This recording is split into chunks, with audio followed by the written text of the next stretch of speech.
Du haut d'une terrasse d'immeuble, on découvre la masse boisée de la carrière de l'Est, qui touche la carrière du centre et qui va du bois de Montguichet, au-dessus d'un lotissement pavillonnaire, jusqu'à la cité Jean-Bouin, avec au loin une zone aride déjà remblayée. La carrière de l'Est, avec ses 47 hectares, est la plus grande des 3 carrières de Gagny. Elle est aussi plus intéressante car elle possède une zone naturelle d'intérêt écologique, faunistique et floristique, ainsi que 7 biotopes pour lesquels des arrêtés de protection sont demandés. L'un d'eux se situe dans ce petit vallon.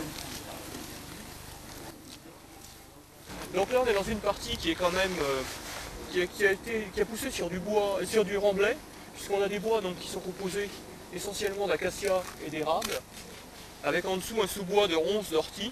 Donc là on voit que ce n'est pas une formation naturelle d'origine, mais que c'est du bois qui a repoussé par la suite donc sur du remblai.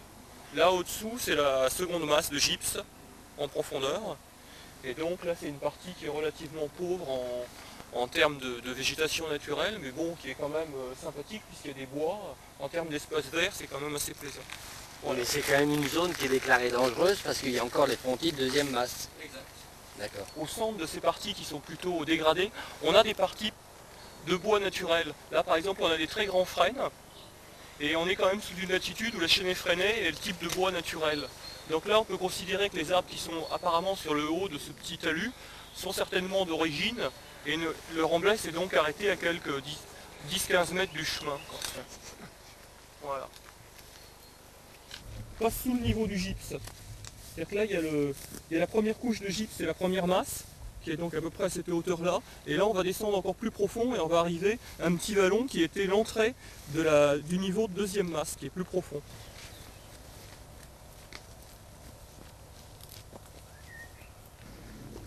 Tout en bas on a la rampe, donc on a le chemin qui servait à accéder aux galeries de deuxième masse, avec là la petite falaise, donc le petit front de taille, sous lequel il y a une entrée donc, qui permet d'adhérer aux galeries de deuxième masse, qui sont des galeries plus profondes, puisqu'il y a donc 3 niveaux de gypse. La vue dans Seine-Saint-Denis, c'est quand même exceptionnel. Même si l'hiver, on peut voir des rapaces donc, qui sont migrants et qui ont été notés une fois ou l'autre sur ce site, puisqu'il y a des grands milieux ouverts. Alors, la plante jaune qui domine, c'est le bublèvre en faux, qui est une plante assez classique des pelouses calcaires. L'autre plante rose qu'on voit aussi, c'est une plante aussi très classique des pelouses sèches, plutôt calcaires, mais donc pas rare, c'est l'origan. Là on a quelques pieds donc, de fleurs perfoliées, qui est une espèce de plante de la famille des gentianes. Normalement ça fait des fleurs jaunes, elles sont fanées, et ça fait partie des quelques plantes qui sont vraiment très spécifiques aux pelouses marneuses, qui commencent donc à pousser pendant l'hiver, quand la pelouse est détrempée, toute humide, elle fait une rosette de feuilles, et l'été elle fleurit, là elle a déjà fleuri malheureusement. Ce qui est très intéressant et très pédagogique sur ce site particulier, donc le petit vallon qui a été demandé en protection de biotope, c'est que malgré que la géologie soit exactement la même sur le versant sud et le versant nord, on a vraiment un côté qui est donc très humide, qui a été colonisé donc plutôt par de la végétation pas tellement noble comme des acacias, des vergers d'or, et donc ce côté-ci qui est exposé sud, qui est très enclavé et qui a une végétation très intéressante. Donc vraiment pédagogiquement, on peut vraiment faire la différence. Donc, autre plante typique des pelouses marneuses, c'est le Tetragonolobe siliceux. C'est une espèce de pois jaune et qui fait des gousses assez particulières, donc qui ont 4 côtés. Là, les gousses sont ouvertes, on s'en rend pas trop compte, mais voilà, ça fait des gousses noires.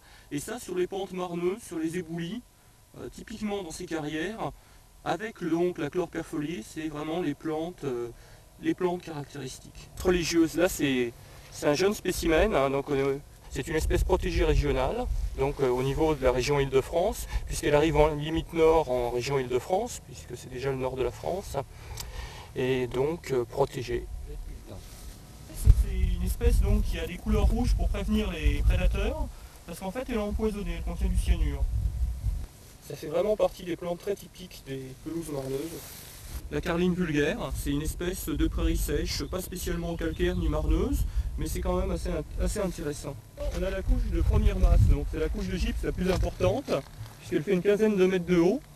Et donc pour cette couche de première masse, donc on parle de galeries de première masse, c'est des galeries donc, qui sont très importantes, comme on va le voir, et qui en plus donc sont bien plus difficiles à combler puisqu'il y a un volume absolument énorme et le risque de fontis est plus important. Donc là, de toute façon, il faut obligatoirement combler ces carrières. On peut remarquer que donc juste sur la couche de gypse, il pousse de la pelouse sèche, qui pousse donc à même la roche, à peine sur des marnes. Ça fait un liseré donc qui est tout le temps à la même altitude. On voit bien que la végétation, les arbustes sont en retrait et que ce bandeau donc se maintient depuis la fermeture des carrières. Alors à propos du déplacement des pelouses, c'est quelque chose qu'on a fait donc au moulin de Montfermeil au Sampin où les pelouses de toute façon allaient être détruites justement par le remblaiement des carrières.